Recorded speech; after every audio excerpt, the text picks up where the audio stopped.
Hello. इससे पहले जो हमने वीडियो बनाई थी उसमें हमने देखा था कि कैसे डिफरेंट मैथमेटिकल टर्म्स यूज़ होती हैं हमारे फिजिक्स को डील करने के लिए। आइडिया ये था कि हम एक better way of understanding develop कर सकें ताकि जो प्रॉब्लम सॉल्व करने में प्रॉब्लम आती है उसको हम फिजिकली फील करें और उसके बाद हम एक ऐसा सिस्टम बना सकें ताकि हम उसको रिकॉल इजीली कर सकें। अब वो रिकॉल करने के लिए अगर मैं आपसे कुछ पॉइंट्स अगर रख दूं और आपको सोचने के लिए वो मूव ना करूं तो एक बहुत इजी होता है चीजों को अंडरस्टैंड करना और चैप्टर बहुत फास्ट खत्म होते हैं। बट प्रॉब्लम क्या आती है कि जितना फास्ट हम लर्न करते हैं उतनी ही फास्ट हमारी भूलने की भी टेंडेंसी होती है। सो कोशिश यही रहती है मेरी कि हमेशा जो इनिशियल फेज ऑफ अंडरस्टैंडिंग है उस पे ज़्यादा से ज़्यादा वर्क करें और हम अगर इनिशियल फेज में ज़्यादा से ज़्यादा वर्क कर लेते हैं तो नेक्स्ट में जो कमिंग चैप्टर्स होंगे उसमें उनको अंडरस्टैंड करने में कोई भी प्रॉब्लम नहीं होगी। रीजन बीइंग दैट कि हम उनकी मैथमेटिक्स से ही उन कॉन्सेप्ट को पहले से ही देखते हुए आ रहे होंगे और जो उनकी फिजिकल पार्ट है वो तो हम देख ही रहे हैं, तो दोनों को एक कनेक्ट करके चलना है। और फिजिक्स का पढ़ने का एक सिंपल सा तरीका है कि आपको धीरे धीरे मतलब उसमें फील करके घुस के मतलब देखना पड़ेगा कि सिस्टम कैसे बिहेव कर रहा है जब उस पर particular type of physical quantity act करती है। फॉर एग्जांपल जब किसी एक बॉडी पर फोर्स एक्ट करता है तो कैसे वो मूव करती है और किस एक्सेलरेशन से मूव करने की टेंडेंसी रखती है। अगर ये अंडरस्टैंडिंग हो जाती है तो फिर आपको आगे के क्वेश्चन करने में कोई दिक्कत नहीं होगी। इससे पहले जो भी वीडियोस थे उसमें मैंने सिर्फ कॉन्सेप्ट को मैथ्स कॉन्सेप्ट को रिलेट करने की कोशिश की थी कि कैसे ये रिलेट होंगे फिजिक्स से। आज हम उन्हीं कॉन्सेप्ट को फिर से रिवाइज करेंगे, कुछ क्वेश्चन सॉल्व करेंगे और आपसे ये भी उम्मीद रखूंगा कि आप कोई भी ऐसा क्वेश्चन आए जो जो टफ है या फिर लग रहा है इस कॉन्सेप्ट से नहीं सॉल्व हो सकता, उसको आप कमेंट में देख सकते हो, मैं उसके सॉल्यूशन प्रोवाइड कर दूंगा या तो एक और वीडियो बना के या तो कमेंट में भी। तो आज का टॉपिक शुरू करते हैं। वेक्टर लॉ ऑफ एडिशन जो हमने किया था उसकी एक क्वेश्चन देखेंगे। तो लेट्स स्टार्ट।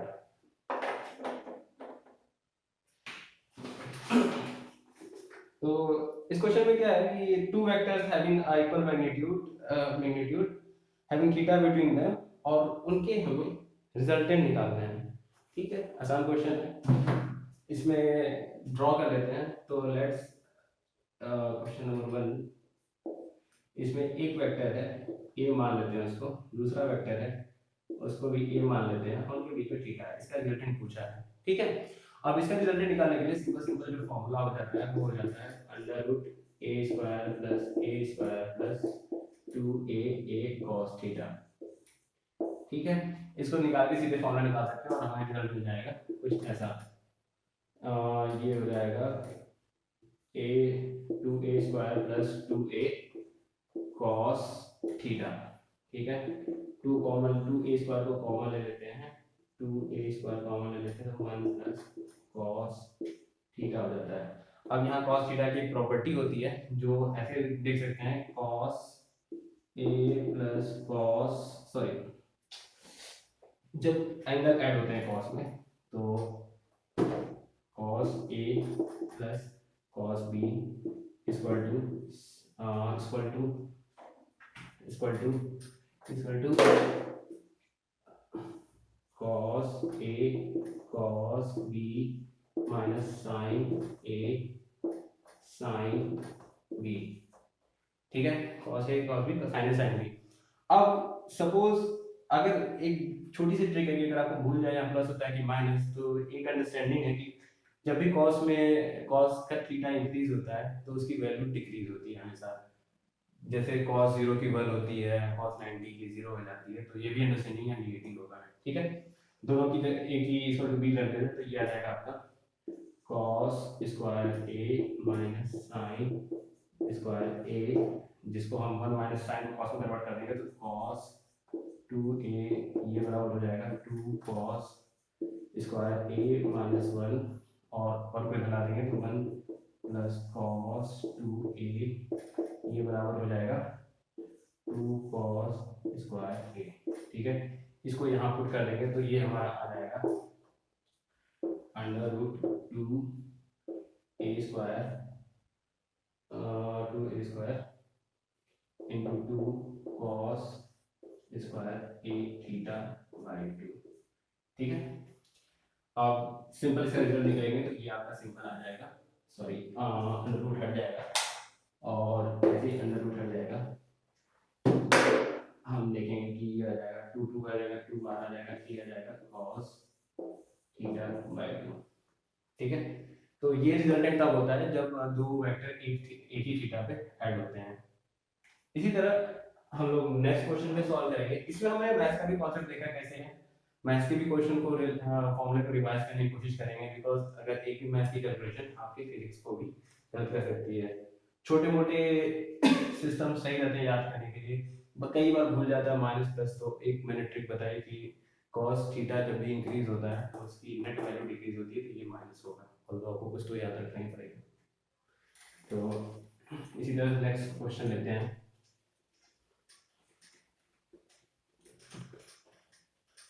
नेक्स्ट क्वेश्चन जो होगा वो टू वेक्टर्स हैं, two vectors of 5 magnitude having theta between them, तो उसमें हमें दो रिजल्ट निकालने हैं, एक a प्लस बी का और एक माइनस बी का, ठीक है। तो देख लेते हैं इसको। तो एक क्वेश्चन है, दो वेक्टर है 5 यूनिट के, a लगा देते हैं, where a is unit vector. हमेशा वेक्टर क्वांटिटी को ट्रीट करते समय एक चीज का जरूर ध्यान देना है कि उसके साथ में यूनिट वेक्टर जरूर लगाएं, ठीक है।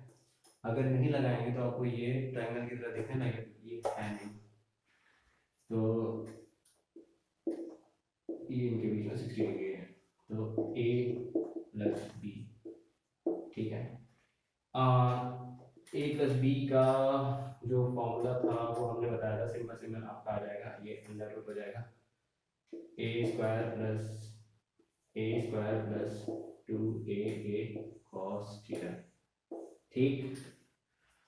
अब इसका रिजल्टेंट अगर हमें बनाना होगा तो रिजल्टेंट जो आएगा वो ऑब्वियसली इन दोनों का रिजल्टेंट इनके बीच में ही आएगा, वो होगा, ठीक है। वो इसके थ्रू निकाला जा सकता है, या फिर इसको हम पीछे एक्सटेंड कर दें और इसके टेल से इसके हेड पर लेकर ये रिजल्टेंट होगा, ठीक है। इसकी वैल्यू अगर देखें तो ये हो जाएगी 5 square plus 2a, sorry 2 into 5 cos 60 की वैल्यू 1/2 रख दी, ये सीधे से आ जाएगा रूट 3 इंटू 5, ठीक है। इसकी ये हो जाएगी, और सिमिलरली इसकी डायरेक्शन भी निकाल सकते हैं क्योंकि क्वेश्चन में नहीं पूछा है। नेक्स्ट डायरेक्शन निकालने के लिए सिंपल एक जो कंस्ट्रक्शन बनाया था फॉर्मूला भी इसका होता है, उसका फॉर्मूला ये होता है, ये अगर हमें थीटा अगर पूछ देता ये क्या होगा, तो इसका tan थीटा हो जाता है a sin 60 by a cos 60 plus 5, ठीक है। ये कैसे आता है, इसका भी सिंपल एक्सप्लेनेशन है कि इसको अगर हम पैरेललोग्राम बना देंगे तो ये जो है ये sin 60 हो जाएगा, 5 sin 60 हो जाएगा, ठीक है। ये आ जाएगा 5 cos 60 हो जाएगा, और सिंपल tan थीटा का फॉर्मूला लगा के थीटा निकाल सकते हैं। पर आगे पूछा नहीं, हमारा काम सिर्फ इसे सॉल्व हो जाता है। वैसे पूरा हमेशा हमारे को शुरुआत में अगर प्रैक्टिस करते हैं तो हमेशा कोशिश करें वेक्टर को पूरा कंस्ट्रक्शन करके सॉल्व करने की, तभी हमारी अंडरस्टैंडिंग ये जा पाएगी कि एक्चुअली जो इसमें थीटा यूज हो रहा था ट्रायंगल की कंसीडर करें तो ये थीटा हो रहा था, ना कि ये थीटा हो रहा था, इसीलिए प्लस किया है यहाँ पे। तो हमेशा कंस्ट्रक्ट करने की कोशिश करें, ये फॉर्मूला यूज कर सकते हैं। इस फॉर्मूला में हमें ये बहुत इंपॉर्टेंट पता होना चाहिए कौन सा थीटा यूज होना है, नहीं तो आंसर गलत आ जाएंगे, ठीक है। सेकंड क्वेश्चन देखते हैं। इसका सेकंड पार्ट में ये पूछा था कि अभी दो वेक्टर प्लस ऐसे ऐड में है, अगर यही दो वेक्टर अगर सब्ट्रैक्ट किए जाए तो क्या रिजल्ट आएगा, तो उसको देख लेते हैं। आई होप इसी में ही कंटिन्यू कर देते हैं, तो लेट्स स्टार्ट। अब ये वेक्टर तो ऐसे ही रहेगा, ठीक है, 5 यूनिट का। जो दूसरा वाला वेक्टर है वो माइनस में दिया गया है, तो दो वेक्टर को सेपरेट करेंगे मतलब कि दूसरा वेक्टर को अगर हम माइनस साइन ले लें तो हो जाएगा। तो अब माइनस साइन के लिए जो वेक्टर ऐसे जा रहा था ऐसे ना जा रहा था, सीधे उसकी अपोजिट डायरेक्शन ले लेंगे और यूनिट रहेगी 5 ठीक है, या इसको हम ऐसे बना सकते हैं, ठीक है 5 ठीक। अब मैंने बोला था कि थीटा पे बहुत फोकस करना है, ठीक है। आपने खुशी के मारे ऐसे कंस्ट्रक्शन किया और ये थीटा एरिया सॉल्व कर दिया, आपका रिजल्ट यही आ गया, जो कि पूरा गलत हो गया। क्यों? क्योंकि थीटा का एक्सप्रेशन मैंने पहले किया था, थीटा हमेशा तभी लिया जा सकता है जब या तो यहाँ से दोनों दोनों वेक्टर निकल रहा हो या दोनों वेक्टर अंदर जा रहा हो। और यहाँ में देखिए एक वेक्टर बाहर जा रहा है और एक वेक्टर अंदर आ रहा है, ये थीटा तो कभी नहीं लिया जा सकता, ठीक है। तो इस चीज का ध्यान देना है। तो यहाँ से लिया जा सकता है, इस पॉइंट से ये वेक्टर बाहर जा रहा है, ये वेक्टर बाहर जा रहा है, ये थीटा लिया जा सकता है। अब इस थीटा की वैल्यू क्या होगी? तो सम ऑफ पूरा एक जो स्ट्रेट लाइन होती है इसका 180 होता है, तो इसमें ये अगर 60 है तो ये एंगल आ जाएगा 180 माइनस थीटा। इसको आपने ध्यान दे दिया तो फिर सिंपल सा a माइनस बी जो हो जाएगा वो सिंपल आ जाएगा 5 square plus 5 square plus 2 cos 2 5 square cos 180 minus theta, जो कि थीटा 60 है, ठीक है। अब इसकी वैल्यू हमने रख दी यहाँ पे, तो एक अंडरस्टैंडिंग तो बनी कि कैसे हमें थीटा लेना है। अगर इस थीटा का वैल्यू हमें सही से लेना आ गया फिर तो हम वेक्टर के सारे क्वेश्चन सॉल्व कर जाएंगे। और वेक्टर में को पूछने का यही प्रोस्पेक्टिव होता है, आपको वो थीटा लेने की अप्रोच को देखना चाहते हैं। They just try to test how whether you understand the vector और नॉट। अदरवाइज कोई डिफरेंस नहीं है ट्रायंगल में। अगर हम थीटा सीखते हैं सिंपल फॉर्मूला है, आंसर आ जाएगा। आंसर जो आएगा वो हो जाएगा सिंपल। अगर ये 180 minus theta minus cos theta हो जाएगा तो 1 cos थीटा आपका सिंपल आ जाएगा 5 square plus 5 square minus 2 5 square into 1/2 बढ़ जाएगा। हाँ और इसे ये बढ़ जाएगा, इस 5 आ जाएगा, ठीक है। तो अगर हाँ अब इसका रिजल्टेंट अगर बनाने की कोशिश करेंगे तो ये वेक्टर है, इसका रिजल्टेंट कहीं ये वेक्टर होगा जिसकी वैल्यू होगी। इनके बीच में थीटा भी निकाल सकते हैं, हालांकि क्वेश्चन नहीं दिया है। कोशिश करिए कि अगर कोई भी क्वेश्चन सॉल्व करें तो जो भी मैक्सिमम चीजें निकाल सकते हैं उससे होगा क्या कि आगे जब आप प्रैक्टिस करेंगे तो आपको सारा कुछ पता होगा कि ये क्वेश्चन में क्या क्या पूछ सकता है। वैसे वेक्टर में तो सिर्फ थीटा का कॉन्सेप्ट है, बाकी एक बार कंस्ट्रक्शन करके सारे क्वेश्चन को अगर आप देखते रहेंगे तो एक बेटर वे में रिवाइज कर सकते हैं।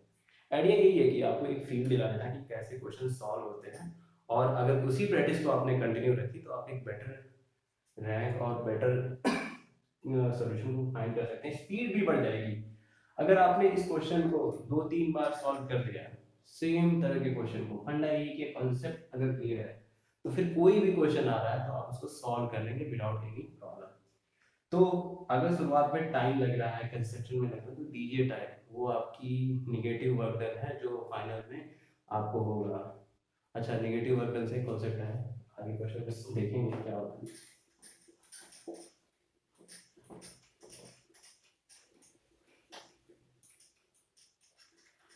तो ये देखिए ये स्प्रिंग है और आप एग्जामिनेशन की तैयारी कर रहे हैं, आप इस पर पुल कर रहे हैं, ठीक है। जब आप इसको पुल करते हैं तो ये कुछ वर्क करती है, ये आपकी मेहनत होती है, ठीक है। और अभी आपकी मेहनत निगेटिव होती है, और जब एग्जाम में जाते हैं तो यही मेहनत आपको शूट मारना कंपटीशन को निकलवा देती है। तो इस तरह से भी आप समझ सकते हैं कि कैसे हमारा वर्कडन यूज होता है इन फिजिक्स में। तो जितना ज़्यादा तेज, जितना हार्ड आप प्रैक्टिस करेंगे क्वेश्चन को सॉल्व करने में, उतना ही बेटर रिजल्ट आपको पेपर्स में या उसमें मिलेगा। अंडरस्टैंडिंग तो हाई होती रहेगी और इसका आपको फ्रूटफुल इन टर्म्स ऑफ आपके कैरियर में मिलेगा। तो लेट्स टेक अनदर टॉपिक।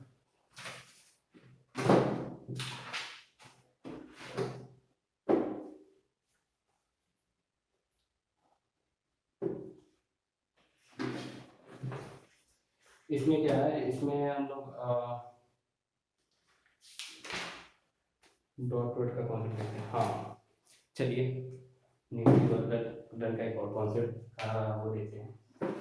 एक फोर्स है, जो एक बॉडी है, उसमें एक फोर्स लग रहा है एफ का, और एफ की वैल्यू दे रखी है 12 न्यूटन, ठीक है।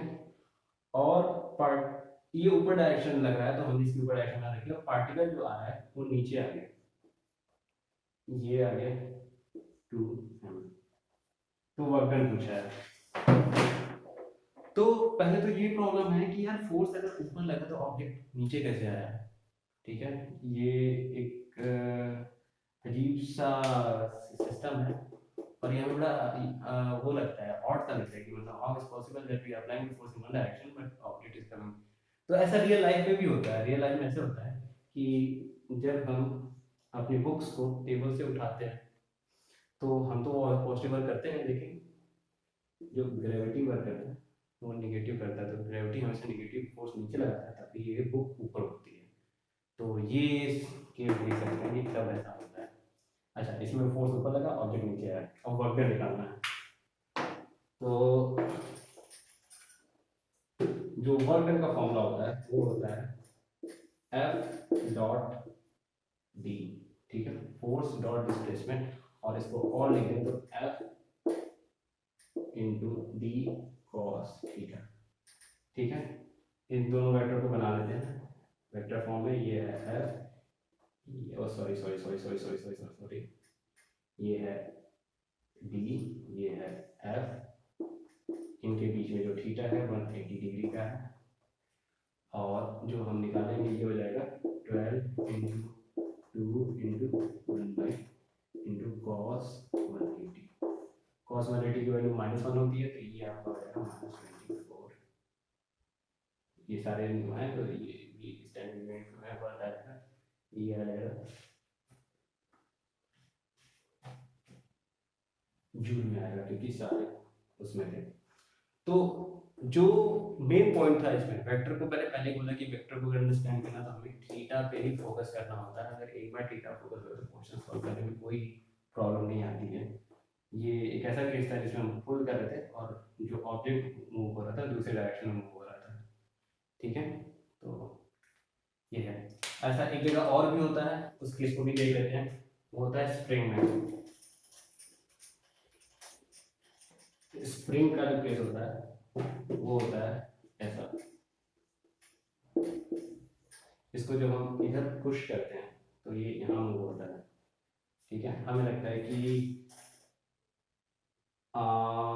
लेकिन अगर हम स्प्रिंग फोर्स का देखें तो स्प्रिंग फोर्स जब हम यहाँ पुश करते हैं तो ऑब्जेक्ट को हमेशा यहाँ पुश करता है, तो वर्क डन बाय स्प्रिंग हमेशा यहाँ पे निगेटिव हो रहा होता है। और ये निगेटिव वर्क डन स्प्रिंग के लिए एनर्जी सेव करता है, जो बाद में अंडरस्टैंड करेंगे कैसे। कॉन्सेप्ट ये है कि ये कोई जरूरी नहीं है कि फोर्स जिस डायरेक्शन में लगे तो मोशन उसी डायरेक्शन में हो। मोशन किसी भी डायरेक्शन में हो सकता है, और उसके डायरेक्शन ऑफ मोशन पे ही हम क्वांटिफाई करेंगे कि वर्क कितना होगा, ठीक है। ये हो गया, ये डॉट प्रोडक्ट डिस्कस करेंगे। एक साइन प्रोडक्ट का क्वेश्चन देख लेते हैं हम लोग। सबके एक एक क्वेश्चन देखते रहेंगे। इतना टाइम नहीं है कि सारे क्वेश्चन को डिस्कस करें, बट आप ये कोशिश करिएगा कि अगर कोई भी क्वेश्चन ऐसा लगता है जो वेक्टर में छूट गया है तो आप उसको जरूर कमेंट बॉक्स में लिख सकते हैं कि उसको मैं solution as soon as possible provide करने की कोशिश करूंगा, ठीक है। अब ये एक क्रॉस प्रोडक्ट का क्वेश्चन है। इसमें इसे बोलता है कि two vectors A and vector of magnitude A and B of vector magnitude C, इनके क्रॉस प्रोडक्ट की वैल्यू दी हुई है, इनके बीच में थीटा पूछ रहा है। बहुत ही आसान क्वेश्चन है। तो ये वेक्टर है 5, हम ए इसको यूनिट वेक्टर दे देते हैं, और एक वेक्टर है 6 का 6, इसकी यूनिट वेक्टर बी दे देंगे क्योंकि हमें नहीं डायरेक्शन पता है। और इनके बीच में जो थीटा दिया हुआ है वो नहीं पता, वही निकालना है, ठीक है। और ये दे रखा है a cross b equal to 15। Obviously a cross b equal to 15 नहीं होगा, क्वेश्चन में दे रखा है, इसका मतलब कि वो आपसे सिर्फ मैग्नीट्यूड की बात कर रहा है, यहाँ पे a की जरूर होगी। ये छोटी छोटी कंसिडरेशन है जो अगर आप ध्यान देंगे तो कभी भी वेक्टर में आप प्रॉब्लम नहीं करेंगे। इसको देख लिया, और इसको नहीं देने का इस पर्पस है कि वो आपसे ए इस फॉर्मूले का यूटिलाइजेशन देखना चाहता है, ए इंटू बी साइन थीटा, ठीक है। जिसमें आप इसको, अब हमें पता है कि जब भी दो वेक्टर क्रॉस होंगे तो इसका जो रिजल्टेंट आएगा, अगर ये दो वेक्टर इस बोर्ड में लाई कर रहे हैं तो इसका रिजल्टेंट या तो बोर्ड में ऊपर जाएगा या बोर्ड के नीचे जाएगा, ये बोर्ड पे लाइन नहीं करेगा, ठीक है। ऊपर और नीचे कैसे जाएगा, ये कैसे पता चलेगा, देख लेते हैं। अगर बी क्रॉस ए होगा तो ऊपर आएगा, और ए क्रॉस बी होगा तो नीचे जाएगा, डिपेंड करेगा कि कैसे वेक्टर मल्टीप्लाई हो रहा है। इसमें ये सब करने की जरूरत नहीं है, ये सब तो सिर्फ आपके अंडरस्टैंडिंग के लिए। अब इसको सॉल्व करना तो सिंपल, हम क्या करेंगे, ए की वैल्यू है 5, बी की वैल्यू है 6, और साइन थीटा हमें नहीं पता, और ये बराबर हो जाएगा 5 इंटू 6 के, नहीं सॉरी सॉरी सॉरी सॉरी, ये बराबर होगा जो हमें दिया हुआ मैग्नीट्यूड। तो हमने क्या किया, मैग्नीट्यूड को मैग्नीट्यूड से इक्वेट कर दिया, ठीक है। तो ये हमें पता था कि रिजल्टेंट 15 तो है, लेकिन 15 के साथ कुछ डायरेक्शन भी है, क्योंकि इस क्वेश्चन में रिक्वायरमेंट नहीं थी और ऑथर ने भी क्वेश्चन में नहीं दे रखा था।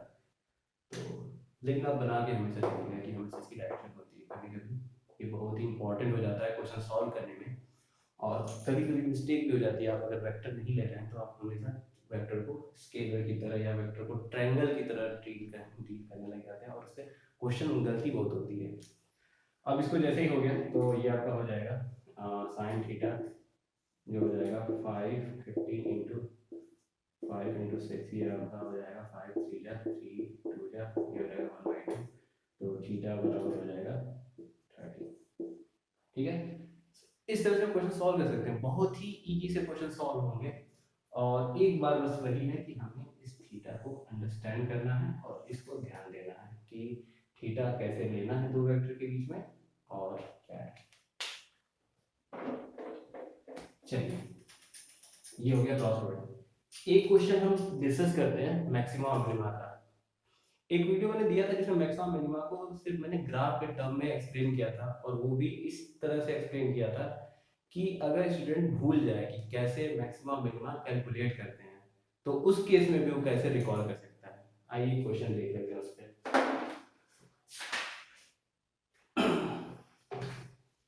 तो एक इक्वेशन दिया हुआ है, इक्वेशन ये है h equal to U T minus half A T square, ठीक है।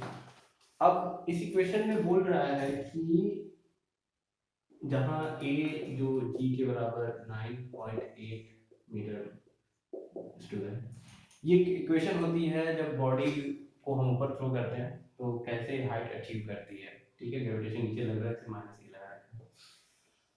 अब इस क्वेश्चन पूछ रहा है कि किस टाइम पे h होगा मैक्सिमम। तो मैक्सिमम का मैंने कॉन्सेप्ट ये बताया था कि अगर कोई ग्राफ ऐसा है, मैक्सिमा का ये सिचुएशन होगा, ठीक है। तो हमेशा एक चीज तो पता है हमें कि जो स्लोप यहाँ होगा वो 0 होगा, ठीक है। अब इसको डिफरेंशिएट करना है, ठीक है। अब हमें नहीं पता कि u के टर्म में करना है कि a के टर्म में करना है, तो पूछा किसके टर्म में, टाइम के टर्म में, तो इसको करेंगे टाइम के टर्म में डिफरेंशिएट, बस कर दो डिफरेंशिएट इसको। तो D H upon D T हमने जैसे ही किया, ये हमारा u हो गया माइनस ए हो गया ए टी हो गया, तो ये हमारे पास ये आ गया। और इसको सॉल्व करा तो हमें पता चला जो टाइम मिला t इक्वल टू आ गया u बाई a, सॉरी ये 9 जैसा दिख रहा है a, ठीक है। अब इस टाइम पे ये मैक्सिमा है कि मिनिमा कैसे पता चलेगा। सपोज मैक्सिमम मिनिमा के लिए हम दूसरी कंडीशन लगाते हैं कि डबल डिफरेंशिएशन ऑफ x, देखते हैं कि अगर वो पॉजिटिव है तब तो वो अगर वो निगेटिव है तब तो मैक्सिमा है, अदरवाइज वो मिनिमा है। और सपोज आप भूल गए कि पॉजिटिव होता है नेगेटिव, तो आपको ये डबल तो याद ही रहेगा, एक बस ग्राफ बना दीजिए, एक वेक्टर ड्रॉ कर दीजिए ऐसे, ठीक है। और उसके आगे करके एक और स्लोप बना दीजिए। मान लीजिए ये बड़ा स्लोप है इसको हम 15 दे देते हैं, ये छोटा स्लोप है इसको हम 14 दे देते हैं। 15-14 नहीं, आप 3-4 भी ले सकते हैं। कंसेप्ट बस ये समझना है कि जो बड़ा है उसको ज्यादा देना है, छोटा उसको वो देना है। डिफरेंस स्लोप कितना आ रहा है इनके बीच में, तो हम देखेंगे 14 माइनस 15 इक्वल टू -1। तो ये तो पक्का हो गया कि जब हम मैक्सिमा की तरफ जाते हैं तो हमारा जो डबल डेरिवेटिव है वो नेगेटिव होता है। बस चेक कर लीजिए इसको, चेक कर लिया, डबल डिफरेंशिएशन किया तो ये आएगा -a, ठीक है, जो कि लेस देन 0 है। इसका मतलब ये जो पॉइंट है वो मैक्सिमा है।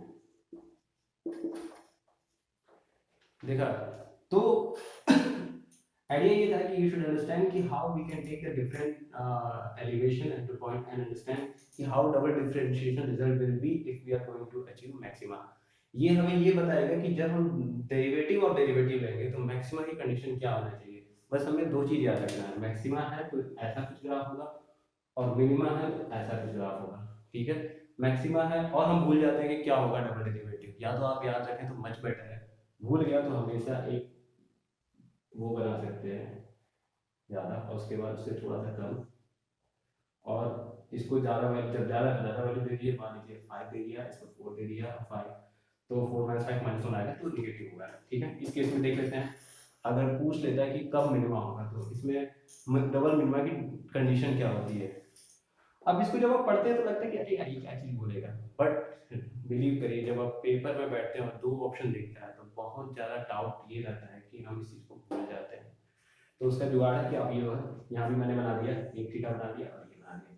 तो आप बताइए कि इसका जो है ज़्यादा नेगेटिव है, ज़्यादा स्लांट है, तो इसको हम -15 दे देते हैं। इसका ये कम है, इसको -14 दे देते हैं।